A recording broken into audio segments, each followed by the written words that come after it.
मुझको लगता है कि सरकार की चूल्हे इससे हिल चुकी हैं और अगर सरकार मज़ीद ये गलती करेगी कि इनको फिर टहलाने की कोशिश करेगी, बहकाने की कोशिश करेगी, डराने की कोशिश करेगी, धमकाने की कोशिश करेगी, जैसा कि कुछ लोगों को ईडी के नोटिस भेज दिए गए, बुला लिया गया, तो ये सब डराने धमकाने की जो चीज़ें हैं ये इस चीज़ से बहुत आगे चले गए हैं किसान। सरकार को समझ लेना चाहिए कि उसको इन बिलों को वापस लेना पड़ेगा और लेना चाहिए। नाजरीन आदाब, मैं हूं अब्बास फजल और आप देख रहे हैं एमएमसी न्यूज़ इंडिया। नाजरीन, इस वक्त हमारे साथ ख़ास बातचीत करने के लिए मौजूद हैं कांग्रेस के कौमी तर्जुमान मीम अफजल साहब। आज हमसे किसान आंदोलन पर ख़ास बातचीत करेंगे। अफजल साहब, सबसे पहले आपका बहुत बहुत खैर मकदम। शुक्रिया, बहुत बहुत शुक्रिया। अफजल साहब, जिस तरह से गुज़िश्ता 2 महीनों से किसान आंदोलन जारी है, सिंघू बॉर्डर पर, गाज़ीपुर बॉर्डर पर और तमाम अलग अलग जगह आंदोलन जारी है, क्या कहना चाहते हैं आप, इसको किस तरीके से देखते हैं?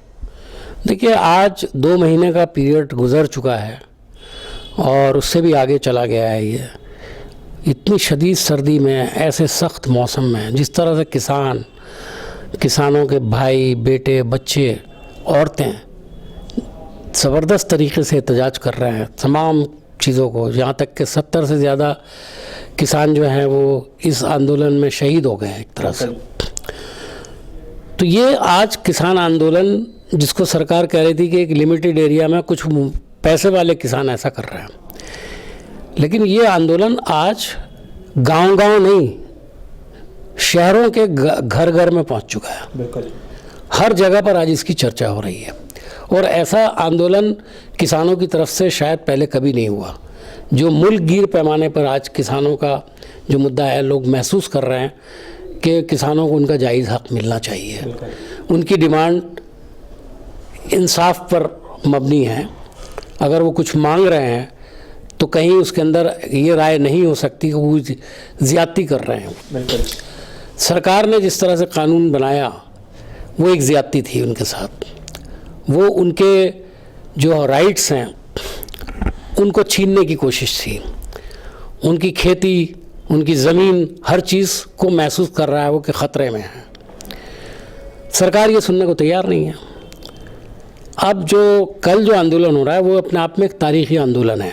बिल्कुल, इसलिए कि इसके अंदर किसान ट्रैक्टर्स लेकर के दिल्ली में आएंगे और 26 जनवरी की परेड के बाद वो अपनी परेड करेंगे दिल्ली के अंदर।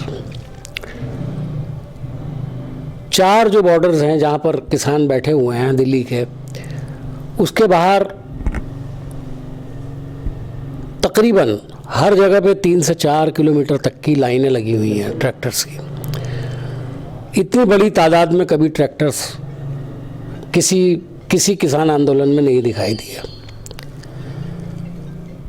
ये एक बहुत बड़ा सिंबल है जो ट्रैक्टर है। ट्रैक्टर, बिल्कुल, इसलिए कि ट्रैक्टर जो है वो हिंदुस्तान में जो खेती की तरक्की हुई है उसका सबसे बड़ी मशीन, सबसे बड़ा हथियार रहा है। बिल्कुल, और आज अगर वो मैदान में निकल कर आ गया है और उसके साथ किसान आ गया है, किसान तो पहले से आ गया था, लेकिन अगर ट्रैक्टर आ गया तो आप समझिए कि ये तहरीक जो है एक तरह से अपनी पूरे शबाब पर पहुंच चुकी है। बिल्कुल, सरकार गलती कर रही है कि इनकी बात को नहीं सुन रही। एक अहम सवाल ये है कि जिस तरह से और भी तहरीकें शुरू हुई, ख़त्म हो गई, सीए की तहरीक रही हो, चाहे स्टूडेंट्स तहरीक रही हो, ख़त्म हो गई, क्या लगता है आपको कि जिस तरह से किसानों की तहरीक शुरू हुई है, क्या ये कामयाब हो पाएंगे?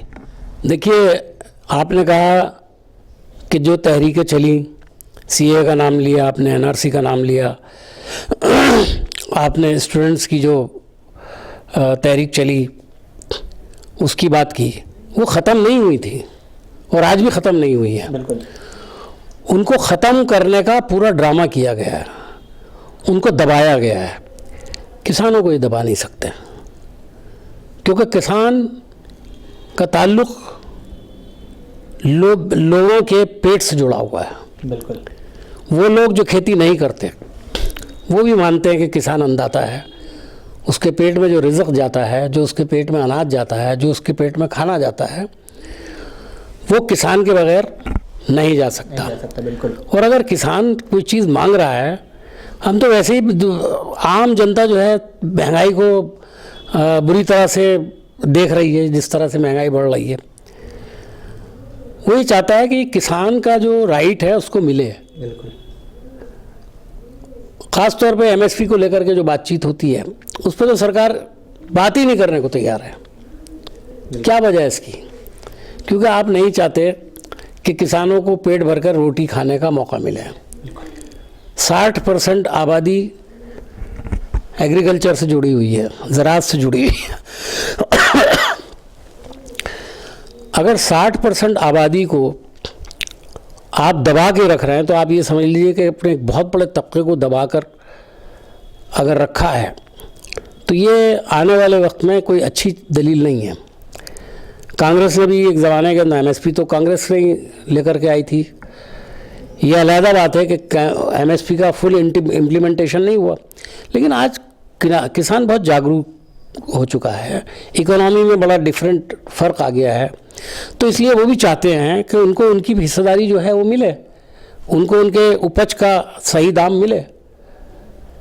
तो उनकी ये सब डिमांड्स जो हैं वो जायज़ हैं, इसको लेना चाहिए। और अगर सरकार ने किसानों को ये समझा कि इनको एनआरसी की तरह या आप इनको सीए की तरह से या किसान स्टूडेंट मूवमेंट की तरह से आप इन्हें ख़त्म कर देंगे, जेलों में डाल देंगे, तो आप भूल जाइए। सरकार को ये गलतफहमी अपने दिल से निकाल देनी चाहिए कि वो किसी भी तरह से किसानों को भटका सकते हैं। बहुत कोशिश की, कभी खालिस्तान का नाम लिया, कभी पाकिस्तान का नाम लेते हैं। आज भी जो आंदोलन हो रहा है इस वक्त, जो ट्रैक्टर्स आ रहे हैं, तो आ रहा है साहब 300 वेबसाइट जो हैं वो बना ली हैं पाकिस्तान ने और उसके ज़रिए से डिस्टर्ब। पाकिस्तान वेबसाइट बना के हमारे यहाँ चलने वाले आंदोलन को डिस्टर्ब करने का काम करेगा, वो तो आप क्या कर रहे हैं? हमारी सरकार क्या कर रही है? आपके पास इंटेलिजेंस एजेंसीज हैं, आपके पास पुलिस है, आपके पास तमाम इनपुट्स होने चाहिए। बहुत सारे ऐसे गवर्नमेंट के महकमे हैं जो मैं जानता हूं कि वो यही काम करते हैं, इस तरह की कोई भी और उसको रोकने का काम सरकार का है। ये तो नहीं हो सकता कि कोई भी चीज़ हो जाए और आप किसी और पर जिम्मेदारी डाल दें। उसको रोकना भी आपकी जिम्मेदारी है, और अगर वो ऐसा कर पाते तो उसको सज़ा देनी भी आपकी जिम्मेदारी है। अब्दुल साहब, इस आंदोलन की सबसे अहम चीज़ ये है कि हर आंदोलन का एक लीडर होता है, लेकिन इस आंदोलन में कोई लीडर नहीं, हर आदमी एक लीडर है। क्या कहना चाहते हैं आप इस पर? देखिए, ये इस आंदोलन की सबसे बड़ी कामयाबी जो हुई है, चूँकि लीडरशिप को लेकर कभी कभी झगड़े पैदा होते हैं और किसानों की बहुत सारी तंजीमें हैं। ये एक ज़मीन से जुड़ा हुआ काम है और इसके अंदर जो ऑर्गेनाइजेशंस हैं बहुत सारी हैं। साउथ में हैं, नॉर्दर्न इंडिया में हैं, ईस्ट में हैं, वेस्ट में हैं। इस तरह की जो तमाम की तमाम यूनियंस हैं, उन सबको मिलाने के लिए ज़रूरी था कि सब मिल कर के एक कलेक्टिव लीडरशिप जो है, मैं इसको कहूँगा कि किसान आंदोलन जो है वो कलेक्टिव लीडरशिप के ज़रिए से चल रहा है। ये कहना गलत है कि उनका कोई लीडर नहीं है, उनके लीडर हैं कलेक्टिव लीडरशिप, यानी कुल मिला करके जो तमाम यूनियन के लोग हैं वो सब उसमें हिस्सा लेते हैं, मशवरा करके काम करते हैं और उसके तहत आगे बढ़ते हैं। तो ये तहरीक जो है, मुझको लगता है कि सरकार की चूल्हे इससे हिल चुकी हैं, और अगर सरकार मज़ीद ये गलती करेगी कि इनको फिर टहलाने की कोशिश करेगी, बहकाने की कोशिश करेगी, डराने की कोशिश करेगी, धमकाने की कोशिश करेगी, जैसा कि कुछ लोगों को ईडी के नोटिस भेज दिए गए, बुला लिया गया, तो ये सब डराने धमकाने की जो चीज़ें हैं, ये इस चीज़ से बहुत आगे चले गए हैं किसान। सरकार को समझ लेना चाहिए कि उसको इन बिलों को वापस लेना पड़ेगा और लेना चाहिए।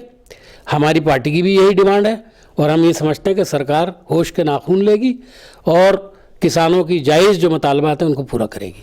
अब्दुल साहब, बहुत बहुत शुक्रिया। बहुत बहुत शुक्रिया।